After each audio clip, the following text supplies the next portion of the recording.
Miracles are important in almost all religions, even those religions that, for whatever reason, are themselves skeptical about the existence of miracles.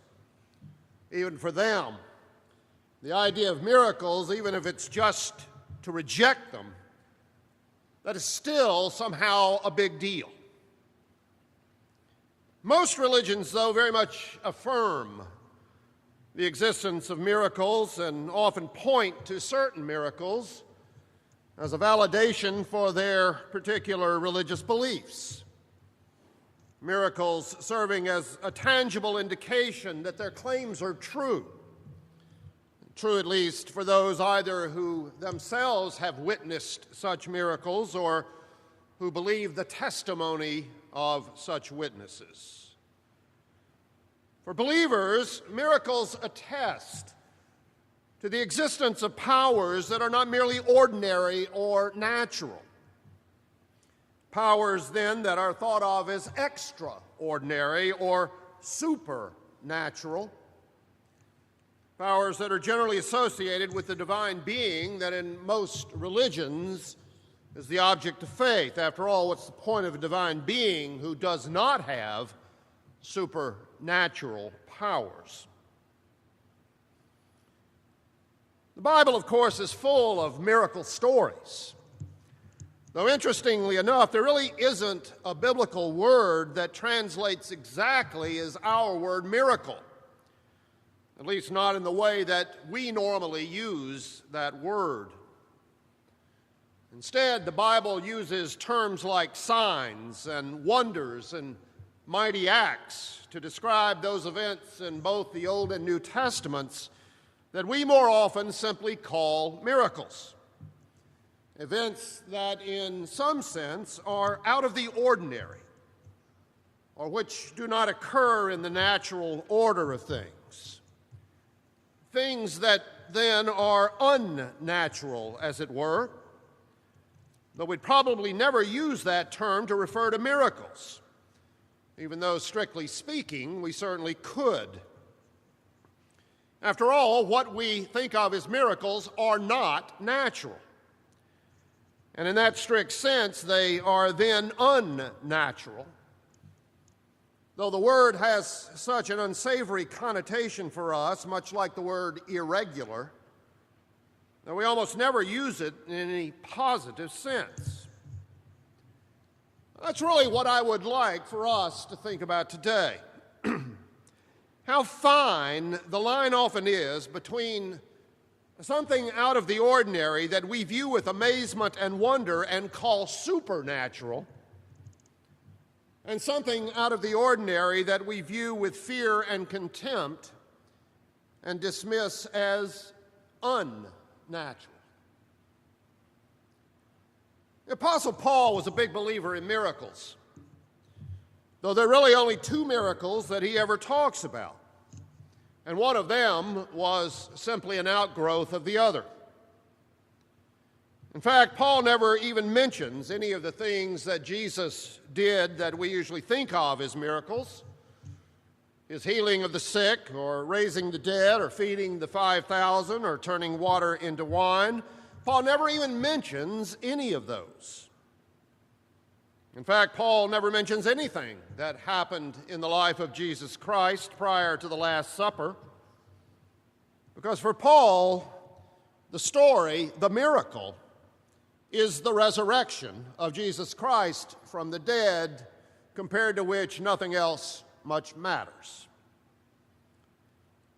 For Paul, the resurrection is not, in no sense of the term, just another miracle. It's not just one miracle among many others. The resurrection is the miracle, a miracle that is so much greater than anything else that has ever happened, not only in the life of Jesus, but in all of human history, that nothing else is even worth mentioning. The resurrection is everything, because the resurrection changed everything. It changed the world, and it made things possible that prior to it were not possible.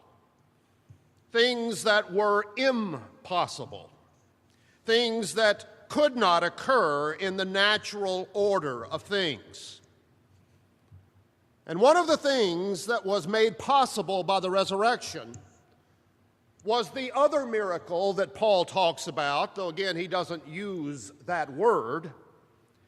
And that miracle was the church. The church as a body of believers made up of people who normally, that is to say, who naturally didn't get along, had never gotten along. People who thought of themselves as enemies. People like Jews and Gentiles. People like the rich and the poor. People like slaves and free. Even in those days, people like men and women. That sort of thing, those kinds of people all coming together as one body just didn't happen. Didn't happen until the death and resurrection of Jesus Christ changed everything. Changed the world so much that people who were joined to the risen Lord in baptism became a new creation. A new creation called the church. A new creation that was anything but natural. Which is why some people, like Paul, viewed the very existence of the church as a miracle, as something utterly amazing, as a wonder of wonders. While other people, both Jews and Gentiles, both rich and poor, both slave and free, including a lot of Christians on both sides of those divides, looking at exactly the same thing, called it not a miracle, but an abomination, a sacrilege, a horror, because it wasn't natural. It wasn't natural because human beings have a natural tendency to gather in the company of people who are just like them, people who think just like them, people who talk just like them, people who live just like them, people, most of all, who look just like them.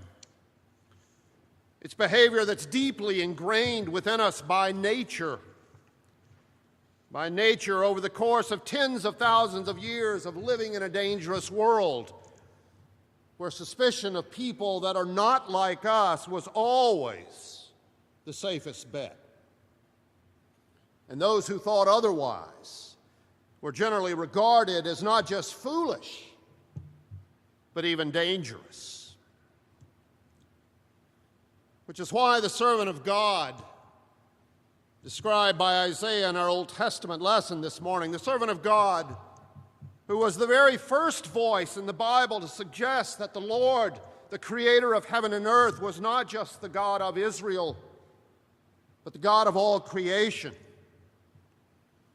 The very first voice in all of Scripture to suggest that the Lord was not just the God of the chosen people, but the God of all people. The servant who saw his mission not merely as gathering the scattered tribes of Jacob, but as offering the law of God as a light unto the nations, so that God's salvation might extend to the very ends of the earth, from coast to coast, as it were. Why that servant was not honored and esteemed, treated with respect and crowned with glory, but was despised and rejected, a man of sorrows and acquainted with grief, just exactly as Jesus would be centuries later, and for exactly the same reason. Because these kinds of ideas were not natural. They were anything but natural. which is why it takes a miracle to overcome that very natural resistance. People who are natural enemies coming together and living in a community together marked not by enmity and conflict, but by love and peace. That doesn't just happen naturally.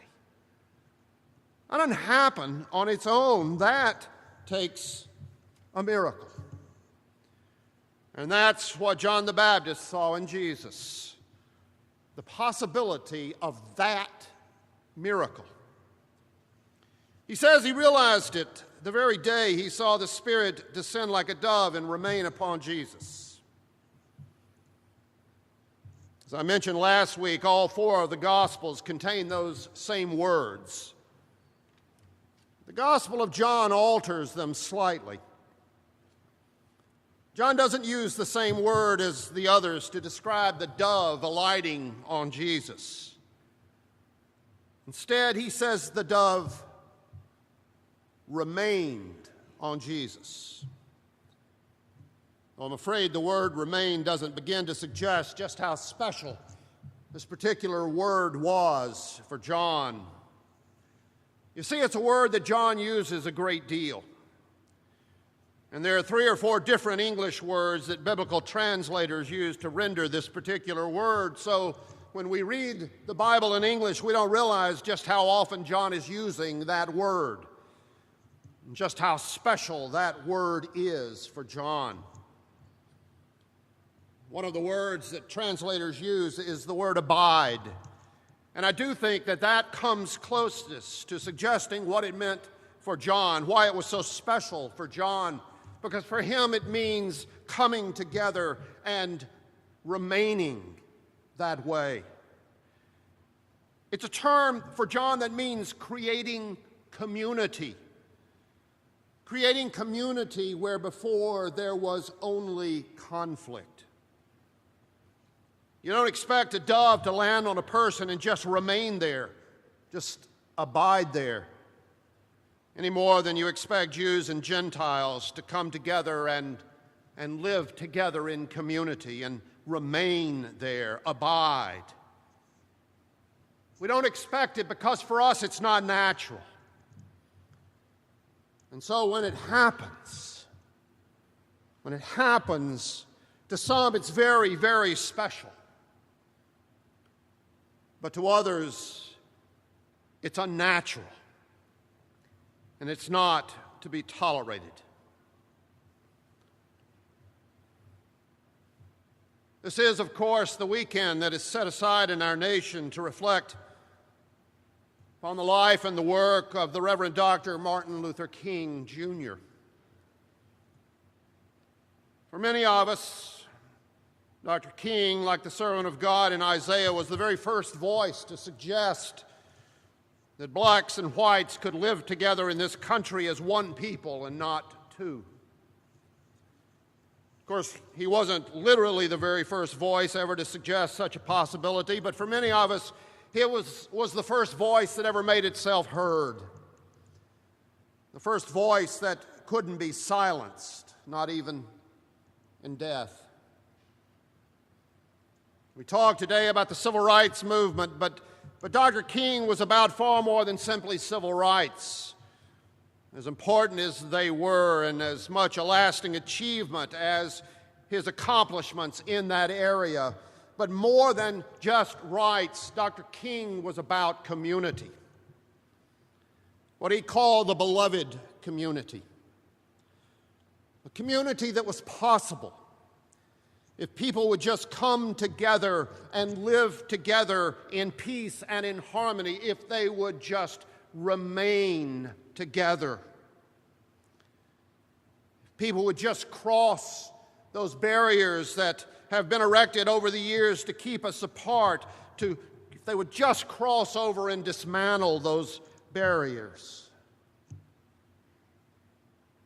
For Dr. King, it was never just about black people and white people. For him, it was about everyone. Because there was a place for everyone in the beloved community. For some, Particularly back then, that was a frightening thought. And in the end, there were those who tried to silence the dreamer, as there always are. But the dream still lives on.